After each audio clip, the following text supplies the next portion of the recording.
Hello friends. तो चलिए हम लोग आज फाइनली पढ़ने वाले हैं इंसर्शन एंड एक्सट्रैक्शन ऑपरेटर की ओवरलोडिंग। तो मेक श्योर कि आप इसका पहला वाला पार्ट जरूर देखे हों। ओके, तो लास्ट वीडियो में हम थोड़ा सा रिवाइज करेंगे। हमने सीखा था कि जो हम इंसर्शन और एक्सट्रैक्शन ऑपरेटर होते हैं उनकी ओवरलोडिंग हम एज अ मेंबर फंक्शन नहीं कर सकते हैं। क्यों नहीं कर सकते वो हमने देखा था। दूसरी बात सीखी थी कि हम लोग आई स्ट्रीम और ओ स्ट्रीम क्लास का ऑब्जेक्ट नहीं बना सकते, लेकिन हम लोग इसका रेफरेंस बना सकते हैं। ओके, तो देखिए ये हमारा एक पुराना प्रोग्राम है। आई होप कि आप हमारे ऑपरेटर ओवरलोडिंग के सारे पार्ट जरूर देखे होंगे। अगर आपने सारे पार्ट्स देख लिए, बिलीव मी, आपको कभी भी ऑपरेटर ओवरलोडिंग में दिक्कत ही नहीं आएगी सी प्लस प्लस में। इतना मैं आपको चैलेंज कर सकता हूँ। ओके, तो ये जो लेक्चर है यार, इसका पिछला 2 लेक्चर आप ज़रूर देख लेना, जिसमें हमने आपको रिलेशनल ऑपरेटर की ओवरलोडिंग बताई थी, ग्रेटर देन ऑपरेटर की। और उसके बाद हमने सीखा था कि हमें किस तरह से ओवरलोडिंग करनी है इंसर्शन और एक्सट्रैक्शन ऑपरेटर की। तो इसका जो पार्ट है ये, इसका पिछला 2 पार्ट आप जरूर देख लो। फाइनली देखिए, ये हमारे पास एक कोड है जिसमें टाइम क्लास है, जिसमें of course our minute second है, 2 फंक्शन बनाया है, वैल्यू को रखने के लिए, वैल्यू को प्रिंट करने के लिए। और हमने ग्रेटर देन ऑपरेटर की ओवरलोडिंग करनी है ये पता करने के लिए कि कौन सा बड़ा है। जैसे यहाँ पर T1 और T2 दो हमने ऑब्जेक्ट बनाए हैं। अभी इन ऑब्जेक्ट्स में हमने वैल्यू को रखा नहीं है। ओके, और फिर मैं चेक कर रहा हूँ, अगर T1 बड़ा है तो T1 का टाइम प्रिंट कर दो, अगर T2 बड़ा है तो T2 का टाइम प्रिंट कर दो। और लास्ट वीडियो में ये सारी बातें हमने की थी, इसको मैं यहाँ से इरेज कर रहा हूँ। आज हम लोग सीखने वाले हैं कि जैसे जब भी हम इनपुट करते हैं, लेट्स से एक्स, और अगर एक्स को हमने डिक्लेयर किया है यहाँ पर इंट एक्स, तो जो भी इनपुट यूजर करेगा वो इस एक्स में चली जाएगी इस लाइन के चलने से। तो यहाँ पर ये लाइन एग्जीक्यूट हो रही है क्योंकि यहाँ पर x जो है एक प्री डिफाइंड टाइप है, इसलिए वो चल रहा है। लेकिन जो T1 और T2 है वो ऑब्जेक्ट हैं। तो अगर मैं सी इन एक्सट्रैक्शन ऑपरेटर T1 लिखूँ तो ये लाइन नहीं चलेगी। उसी तरह से सी आउट इंसर्शन ऑपरेटर T1 लिखूँ, T1 की वैल्यू को प्रिंट करने की कोशिश करूँ तो ये लाइन नहीं चलती हैं।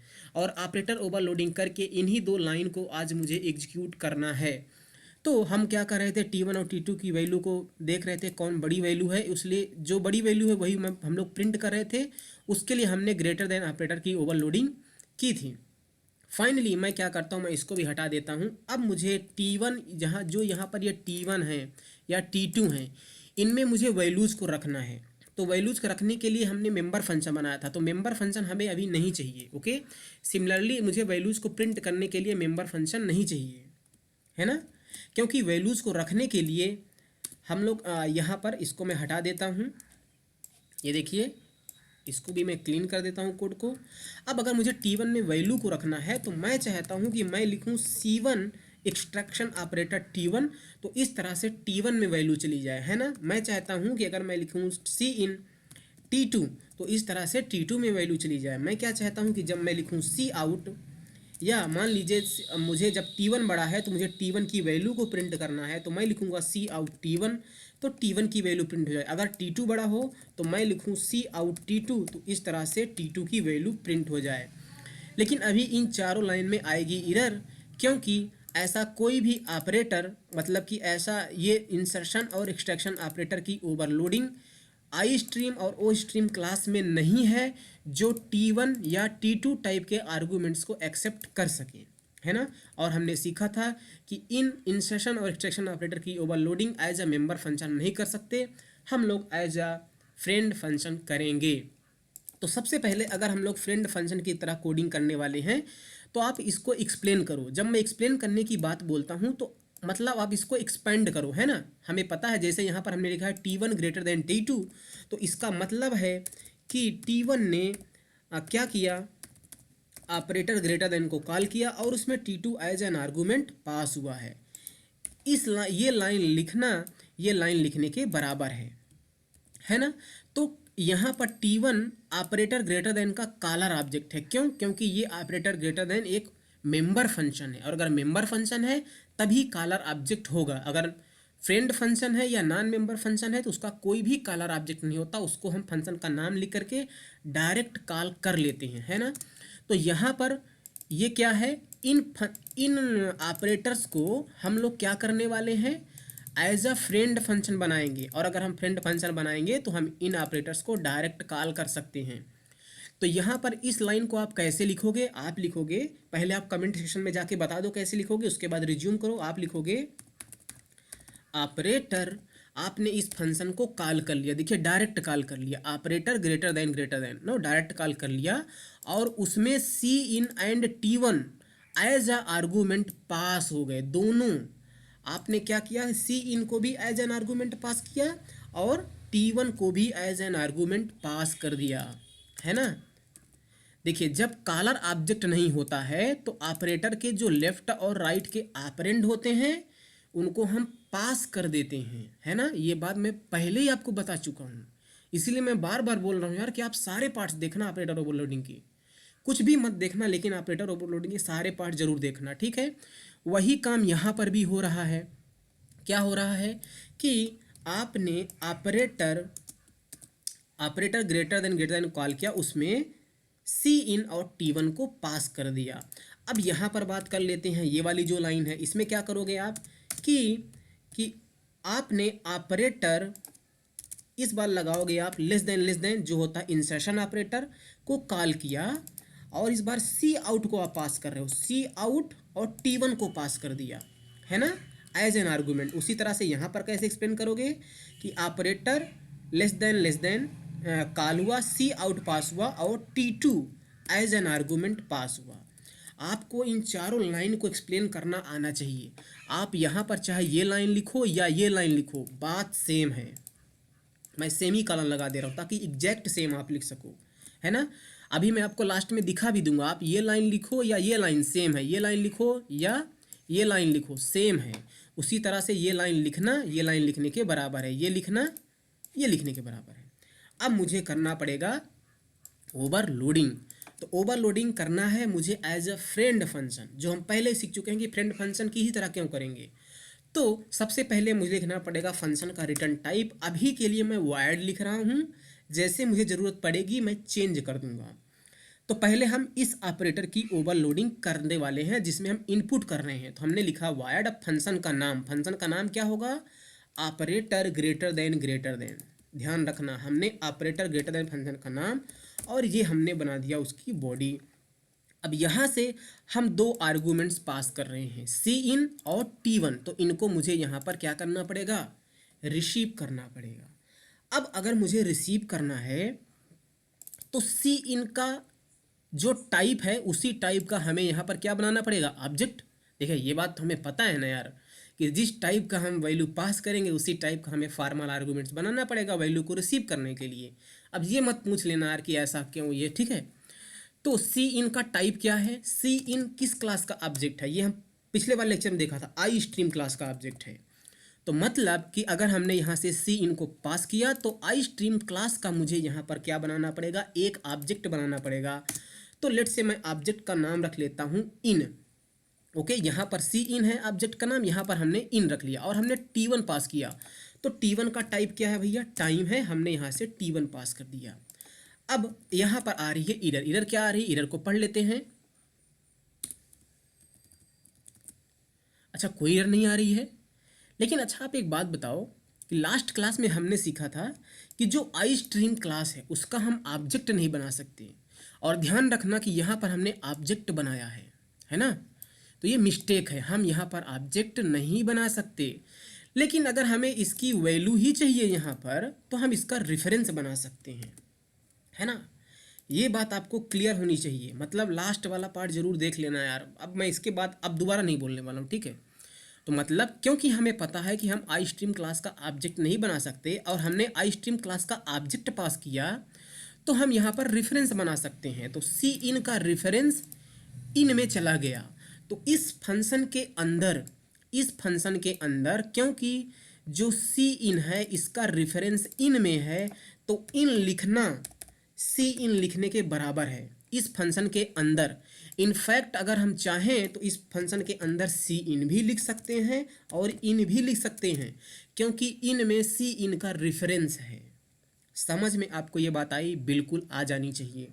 अब मुझे क्या करना है कि इसमें इनपुट, देखिए जैसे ही हमने इस ऑपरेटर की ओवरलोडिंग की यहाँ से एरर चली गई, ध्यान देना अब इस बात को, ठीक है। आगे बढ़ते हैं।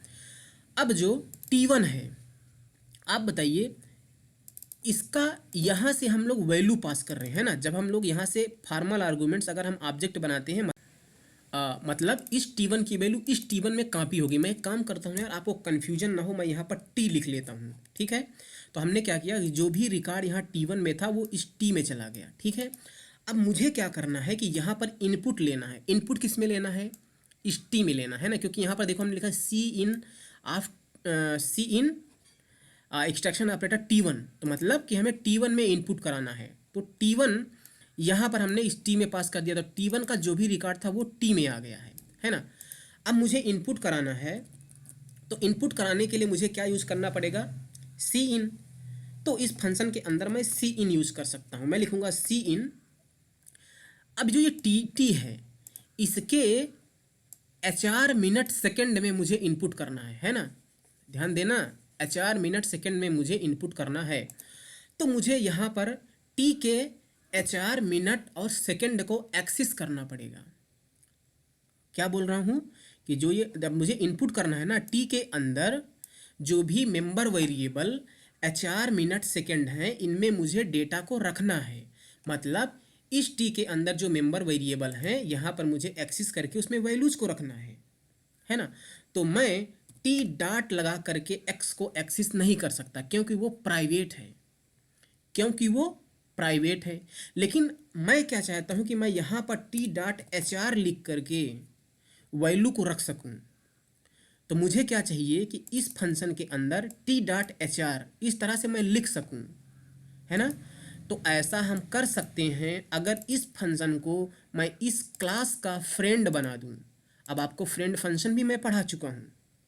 तो अगर मैं इस फंक्शन को इस क्लास का फ्रेंड बना दूं, तो इस क्लास के प्राइवेट मेंबर को क्लास के बाहर से डॉट ऑपरेटर लगा के एक्सेस कर सकता हूं, है ना।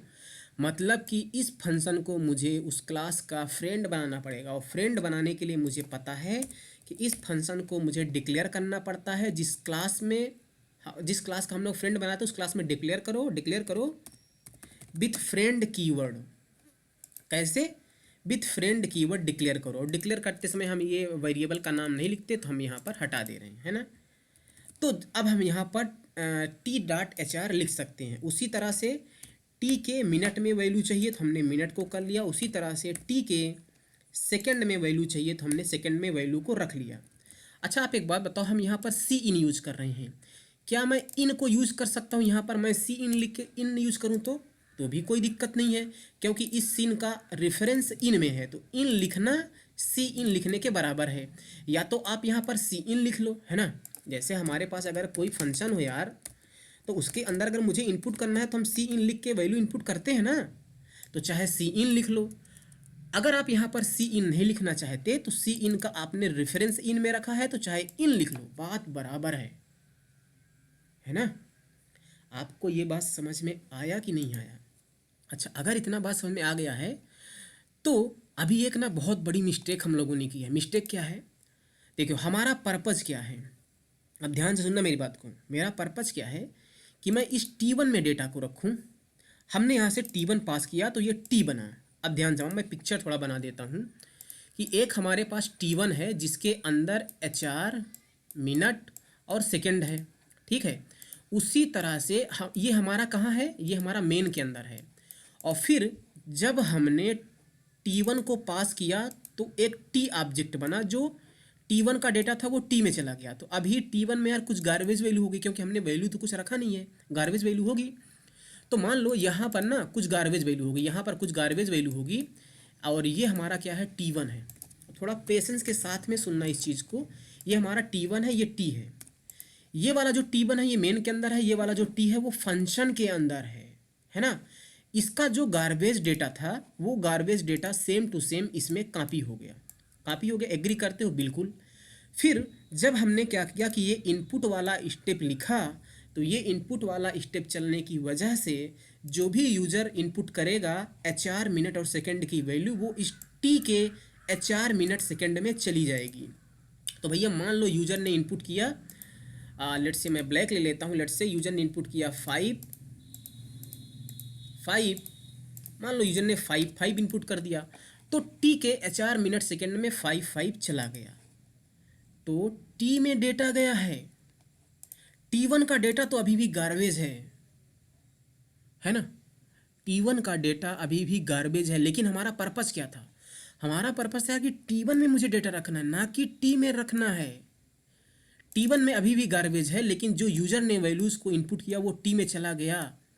अब अगर मैं चाहता हूं कि अगर जो इनपुट T में है वो T1 में चला जाए, तो मैं यहाँ से T1 की वैल्यू नहीं बल्कि T1 का रेफरेंस यहाँ पर एक्सेप्ट कर लूँ। ध्यान देना मेरी बात को, अब मैं क्या कह रहा हूँ। मैंने यहाँ पर इस T1 का यहाँ पर रेफरेंस को एक्सेप्ट किया है। क्या किया है? रेफरेंस को एक्सेप्ट किया। और अगर रेफरेंस को एक्सेप्ट किया तो डिक्लेरेशन के टाइम पर भी मुझे यहाँ पर रेफरेंस बताना पड़ेगा, है ना। डिक्लेरेशन के टाइम पर तो बताना पड़ेगा ना, उसमें क्या है।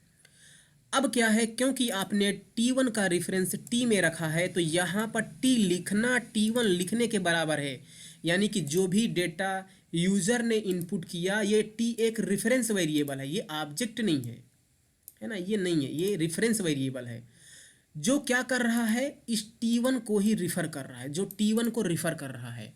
तो T का यूज़ करके HR मिनट सेकेंड में वैल्यू रखना T1 के HR मिनट सेकेंड में चला जाएगा, इस तरह से, है ना। अब डायग्राम बहुत अच्छा नहीं बना रहे हैं, फिर भी कोई बात नहीं, है ना। तो आपको यहाँ पर समझ में आया कि मुझे अगर जो ये एक्सट्रैक्शन ऑपरेटर है इसकी ओवरलोडिंग करनी है तो मुझे ये डिफाइन करना पड़ेगा और ये काम करना पड़ेगा, तब जाके इनपुट होगा T1 में। और जब ये वाली लाइन चलेगी तो T2 के HR मिनट सेकेंड में डेटा चला जाएगा। राइट, बिल्कुल सही बात। अब हम थोड़ा आगे बढ़ते हैं, इस लाइन पर आते हैं। तो मुझे यार इसका भी ओवरलोडिंग करना पड़ेगा, तो उसके लिए भी मुझे यार फंक्शन बनाना पड़ेगा। मैं लिखूंगा वाइड, और यहाँ पर हमने लिखा है ऑपरेटर ग्रेटर देन, तो इस बार मैं लिखूंगा ऑपरेटर लेस देन, और इसमें मैं क्या कर रहा हूँ, आर्गूमेंट मैं पास कर रहा हूँ, सी आउट पास कर रहा हूँ और T1 पास कर रहा हूँ। तो जिस टाइप का आर्गूमेंट होता है उसी टाइप का हम यहाँ पर फॉर्मल आर्गूमेंट्स बनाएंगे। हम लोग पास कर रहे हैं क्या, सी आउट किस क्लास का ऑब्जेक्ट है, OSTREM, ओ स्ट्रीम क्लास का ऑब्जेक्ट है। तो इसी टाइप का ऑब्जेक्ट बना के लेट्स से मुझे क्या करना पड़ेगा, यहाँ पर सी आउट था, लेट्स से मैं आउट रख लेता हूँ, है ना। और एक हम लोग टाइम टाइप का ऑब्जेक्ट पास कर रहे हैं T1, तो T1 इसमें आ गया। अब अगेन वही बात यार, यहाँ से हम लोग सी आउट की वैल्यू पास कर रहे हैं, यहाँ पर हम लोग क्या करें, ऑब्जेक्ट बना रहे हैं। पिछले लेक्चर में हमने सीखा था कि हम ऑब्जेक्ट नहीं बना सकते तो हम लोग रेफरेंस बना लेंगे, सिंपल सी बात है ना। अब जब हमने क्या किया, अच्छा देखिए यहाँ पर क्या मुझे रेफरेंस वेरिएबल इस बार बनाने की ज़रूरत है, नहीं है। क्यों? क्योंकि इस बार मैं T1 की वैल्यू T में कॉपी करके यहाँ पर प्रिंट करने वाला हूँ, इनपुट मुझे नहीं करना है। अगर आप रेफरेंस भी यहाँ पर बना लें तो कोई दिक्कत नहीं है, लेकिन हमें रेफरेंस बनाने की ज़रूरत नहीं है। इस बात को आपको समझना है, ज़रूरत नहीं है तो फिर क्यों बनाएं। हमें देखिए वैल्यू को अगर प्रिंट करना है तो सिंपली उस वैल्यू को हम फंक्शन में पास कर सकते हैं, वो वैल्यू T में कॉपी हो जाएगी, है ना। देखिए अब अभी जो हमारा प्लान था, ये देखिए जो भी T1 की वैल्यू आई होगी वो T में कॉपी हो जाएगी और T का यूज़ करके हम वैल्यू प्रिंट कर देंगे। क्यों? क्योंकि T1 और T की वैल्यू तो सेम है ना। वैल्यू तो इस बार हमें रेफरेंस पास करने की ज़रूरत नहीं है। अब मुझे यहाँ पर प्रिंट करना है, तो प्रिंट करने के लिए चाहे मैं सी आउट लिख दूँ, और अगर मैं सी आउट नहीं लिखना चाहता तो क्योंकि सी आउट का रेफरेंस आउट में रखा है तो मैं यहाँ पर आउट भी लिख सकता हूँ। ये देख लो।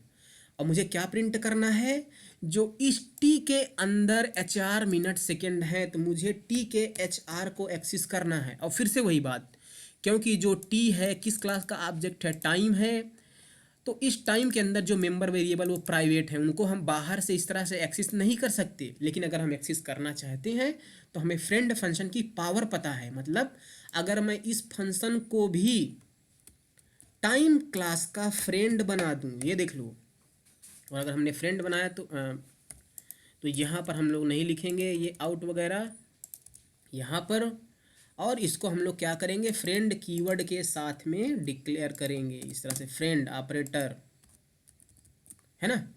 और अब देखिए यहाँ से एरर चली गई, और क्या करना है, फिर मुझे कॉलन लगाना है, HR की वैल्यू प्रिंट करना है, फिर T के मिनट की वैल्यू को प्रिंट करना है, फिर कॉलन, और फिर मुझे T के सेकंड की वैल्यू को प्रिंट करना है ना। और प्रिंट करने के बाद मैं यहाँ से लाइन चेंज कर दे रहा हूँ, है ना। तो हमारा क्या काम हो गया, अब देखना ध्यान से। जब ये वाली दोनों लाइन चलेंगी तो एक्सट्रैक्शन ऑपरेटर यानी कि ये वाला फंक्शन चलेगा, और अगर ये वाला फंक्शन चलेगा तो T1 और T2 में डेटा चला जाएगा। फिर जब ये वाली लाइन चलेगी तो ये वाला ऑपरेटर ओवरलोडिंग कॉल होगा, यानी कि जो हमने यहाँ पर बनाया है ना। तो हम यहाँ पर ऑपरेटर्स को कंबाइन कर रहे हैं, ये कितना अमेजिंग है। और फिर T1 की वैल्यू को प्रिंट करने के लिए हमने मेंबर फंक्शन नहीं यूज़ किया, देखिए हमने लिखा सी आउट T1। ये कितना अच्छा अमेजिंग है। आपको वैल्यू प्रिंट करना है, सी आउट लगा के वैल्यू प्रिंट करो। पहले आप ऐसा नहीं कर सकते थे। तो जब ये वाली लाइन या ये वाली लाइन चलेगी तो ये वाला फंक्शन चलेगा, है ना। और अगर ये वाला फंक्शन चलेगा तो हमारा सब कुछ काम हो जाना चाहिए। तो पहले मुझे दो टाइम को इनपुट करना। अच्छा, टाइम को इनपुट करने से पहले जब ये फंक्शन चलेगा, देखिए ये जब लाइन चलेगी तो ये फंक्शन कॉल होगा ना। इसके पहले मैं यहाँ पर मैसेज दे देता हूँ। मैसेज मैं कैसे दूंगा, सी आउट लगा के। अच्छा, अब ये मत पूछना कि मैं इन यूज करूँ क्या। इन तो भाई इनपुट के लिए होता है ना, यहाँ पर आप सी आउट लिख सकते हैं, है ना। आपको ये फंक्शन है ना, इसके हम किसी भी फंक्शन के अंदर सी इन सी आउट तो लिख ही सकते हैं ना। मैं यहाँ पर सी आउट लगा देता हूँ। मैं लिखूँगा इंटर अ टाइम, लेट से मैं ऐसे लिख देता हूँ इंटर अ टाइम, ओके। तो ये मैसेज प्रिंट हो जाएगा, है ना। देखिए मैं इसको रन करता हूँ एक बार प्रोग्राम को, तो मैं आपको इसके साथ साथ प्रोग्राम भी एक्सप्लेन करूँगा। तो अभी पहली ये लाइन चल रही है, ये वाली लाइन चल रही है, कह रहा है इंटर अ टाइम। तो मैंने लेट से आवर इंटर कर दिया 1, मिनट भी 2 कर दिया, और सेकंड 3। फिर से वो दूसरा टाइम, जब ये वाली लाइन चल रही है, दूसरी वाली लाइन चल रही है, तो फिर से कह रहा है इंटर अ टाइम, है ना। तो इस बार मैं इंटर कर देता हूँ 4, 5, 6। तो 4 आवर है, 5 मिनट है, 6 सेकेंड है। तो फिर क्या हुआ, जब ये वाली लाइन चली तो कंपैरिजन हुआ। कंपैरिजन में कौन सा बड़ा है, T2 वाला टाइम बड़ा है। T2 वाला जब टाइम बड़ा है तो क्या हुआ, ये वाला इल्स वाला पार्ट चला। अगर इल्स वाला पार्ट चला तो T2 का डेटा प्रिंट है। T2 का डेटा क्या है, 4, 5, 6। तो यहाँ पर देख सकते हैं 4, 5, 6 प्रिंट है ना। अगर मैं एक बार और इसको रन कर दूं, इस बार मैं T1 की वैल्यू को बड़ी कर दूंगा, तो आप देखना कि ये इफ़ का कंडीशन ये ट्रू हो जाएगा, और ट्रू हो जाएगा तो मैं यहाँ पर लेट से इंटर करता हूँ 5, 6, 7, और इस बार मैं 1, 2, 3 प्रिंट करता हूँ। तो देख सकते हैं यहाँ पर 5, 6, 7, यानी कि ये वाला सी आउट चला है, क्योंकि ये कंडीशन ट्रू हो गई, T1 बड़ा है ना। तो ये कितना अमेजिंग है, आप बताइए कितना अमेजिंग है। ये बहुत ज़्यादा अमेजिंग है। अब मैं एक काम करता हूँ, अभी के लिए ये फालतू की जो यहाँ पर हमने कबाड़ लिखा इसको मैं कमेंट करता हूँ। सिंपली मैं मान लीजिए अभी जब मैंने इसको कमेंट कर दिया तो ये भी कमेंट हो गया, ये कमेंट हो गया, मतलब ये वाला फंक्शन कभी भी कॉल नहीं होगा, है ना। मैंने क्या किया, सी आउट में C2 में T1 T2 में डेटा को लिया। मैं यहाँ पर प्रिंट कर रहा हूँ सी आउट T1, सी आउट T2, राइट। अभी कुछ और आपको सीखना है, अभी जाना मत कहीं, बहुत इंपॉर्टेंट है। तो यहाँ पर भी यार रिकॉर्ड्स प्रिंट हो जाएगा। जो भी रिकॉर्ड्स मैं इनपुट करूँगा दोनों के दोनों रिकॉर्ड्स यहाँ पर प्रिंट हो जाएंगे, ओके। मैं फटाफट इसको दिखा दे रहा हूँ, आप देख सकते हो। मैं सी लैंग्वेज C++ में मैं वैल्यूज़ को कामा से सेपरेट करते हुए भी इंटर कर सकता हूँ। इस तरह से देखिए हमारा दोनों टाइम जो भी T1 और T2 है वो प्रिंट हो रहा है। अब आप थोड़ा मुझे बताइए कि यहाँ पर हमने लिखा C1 T1 में इनपुट किया, फिर हमने T2 में इनपुट किया, फिर हमने T1 की वैल्यू प्रिंट की, T2 की वैल्यू प्रिंट की। मान लीजिए आपके पास कुछ वेरिएबल है x इक्वल टू, मान लीजिए x है कामा y है। आप ऐसे लिखते हो ना x, ऐसे भी तो आप लिखते हो, एक ही लाइन में सारा काम कर दिया। आप फिर x और y की वैल्यू को प्रिंट करते हो ना, ऐसा एक लाइन में कर देते हो। क्या मैं यहाँ पर, अब ध्यान से सुनना मेरी बात को, मान लीजिए मेरे पास ना दो ऑब्जेक्ट और हैं T4, T5। क्या मैं, अब ध्यान से सुनना, क्या मैं एक लाइन में सी इन करके T4 और T5 में वैल्यू को रख सकता हूँ। सिमिलरली क्या मैं एक ही लाइन में T4 और T5 की वैल्यू को प्रिंट कर सकता हूँ। तो यहाँ पर यार इधर आपको दिख गई। अब इधर आपको अगर दिख गई तो आप कहोगे कि नहीं कर सकते भाई, क्यों नहीं कर सकते, चलिए उसको समझते हैं, और अगर कर सकते हैं तो कैसे करेंगे। ठीक है, पहले हम लोग समझते हैं कि इनमें हो क्या रहा है। देखिए क्या होता है कि आपने जब T1 को प्रिंट किया, अब ध्यान से सुनना मेरी बात को, T1 को आपने प्रिंट किया तो ये ऑपरेटर है, ऑपरेटर को भूल जाओ।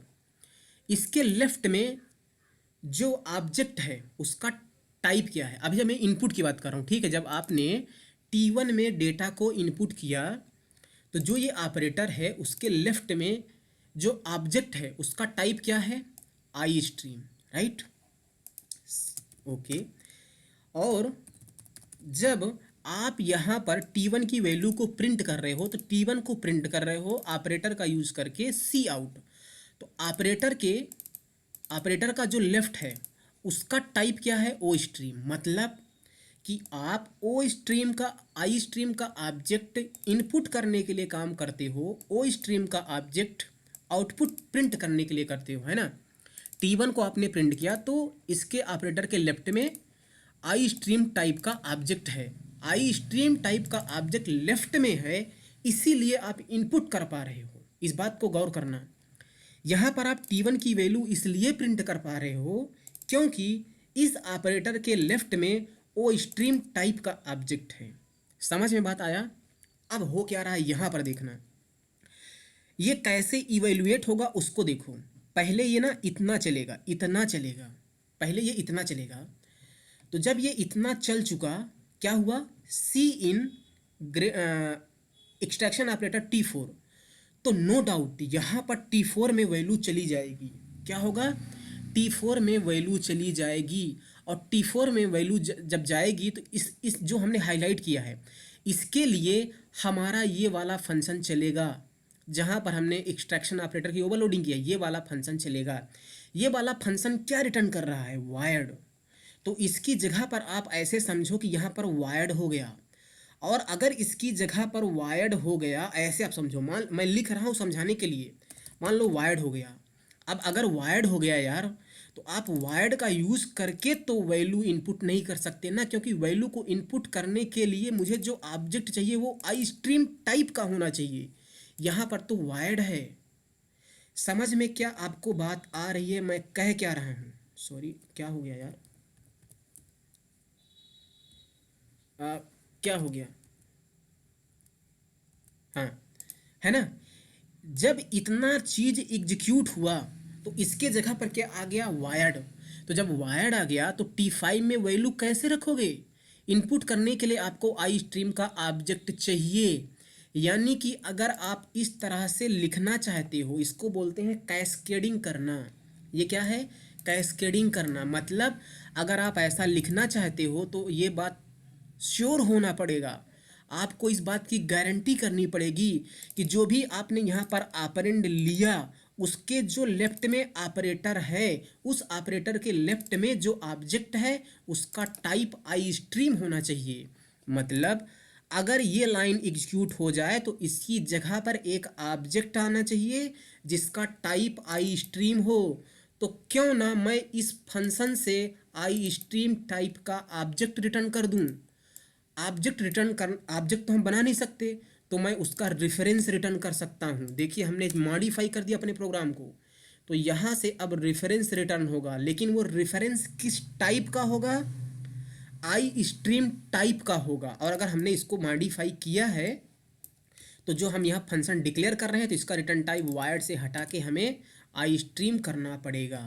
और जैसे ही हमने आई स्ट्रीम टाइप का रेफरेंस रिटर्न किया तो इसकी जगह पर आ जाएगा आई स्ट्रीम टाइप के ऑब्जेक्ट का रेफरेंस। और अगर वो आई स्ट्रीम टाइप के ऑब्जेक्ट का रेफरेंस है जो T5 में वैल्यू को इनपुट कराने के लिए औकात रखता है। समझ में बात आई। हाँ, और देखिए इधर चली गई यहाँ से। उसी तरह से आप यहाँ समझिए कि जब ये प्रिंट हो रहा है ये लाइन चलेगी, इस लाइन के चलने से ये वाला फंक्शन चलेगा, ये वाला फंक्शन चलेगा तो क्या रिटर्न करेगा, वायर्ड। लेकिन इसकी जगह पर क्या आ जाएगा, वायर्ड।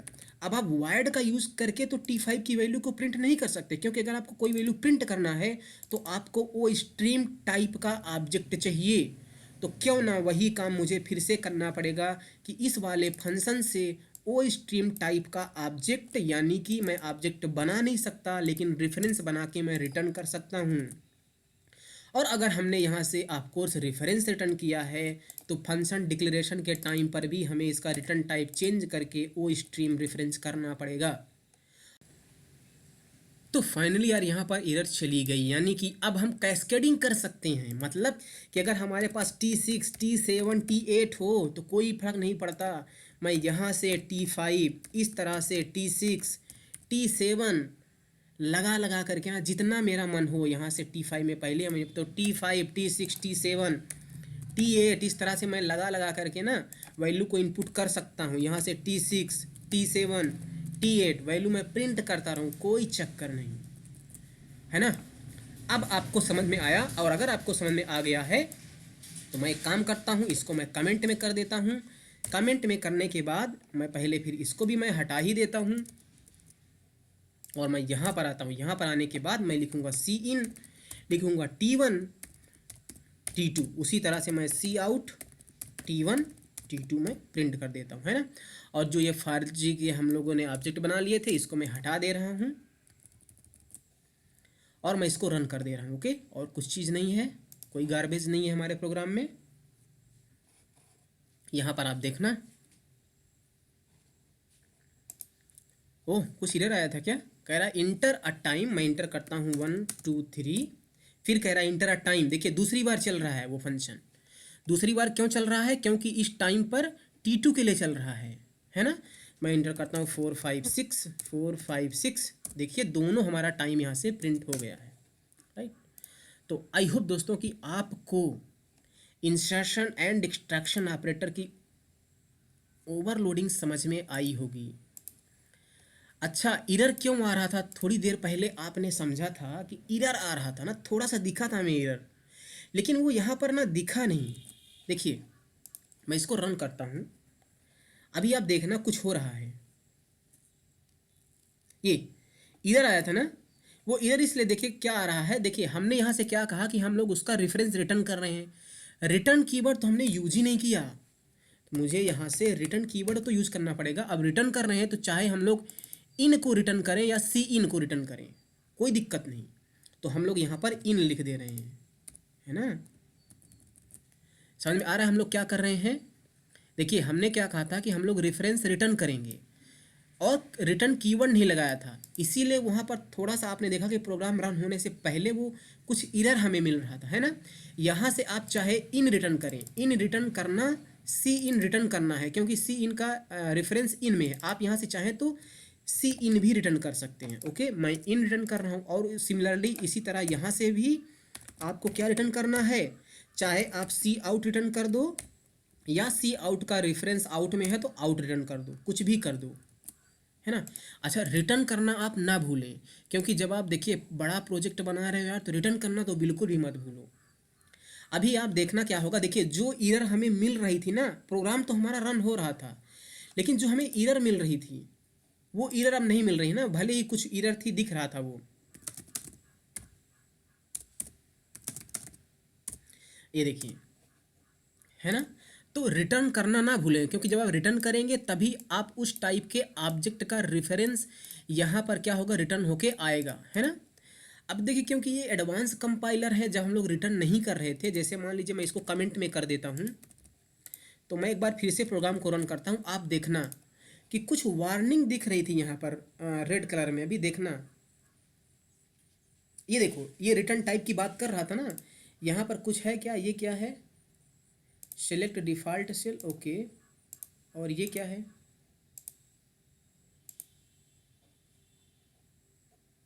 मैं कोड को सिलेक्ट करता हूँ और आउटपुट क्या है यहाँ पर,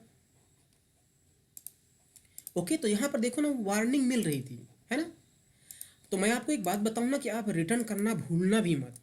मैं भूल गया था यार, मैं सच में बता रहा हूँ, मैं भूल गया था और मैं वीडियो बंद करने वाला था तभी मुझे याद आ गया कि यार हमने रिटर्न तो किया नहीं। और इसलिए मुझे याद आ गया क्योंकि मुझे वो ना एक जो एरर में दिख रहा था ना, एरर टाइप कुछ रिटर्न टाइप दिख रहा था ना मैसेज, आप उसी टाइम पर पॉज करके देखने की कोशिश करना, तो आप यहाँ से रिटर्न करना ना भूलें। ओके, आई होप कि आपको ये समझ में आया दो, अगर आप समझ में आया है यार तो लाइक वगैरह ठोक दिया करो। चलिए चलिए ठीक है, बाय बाय।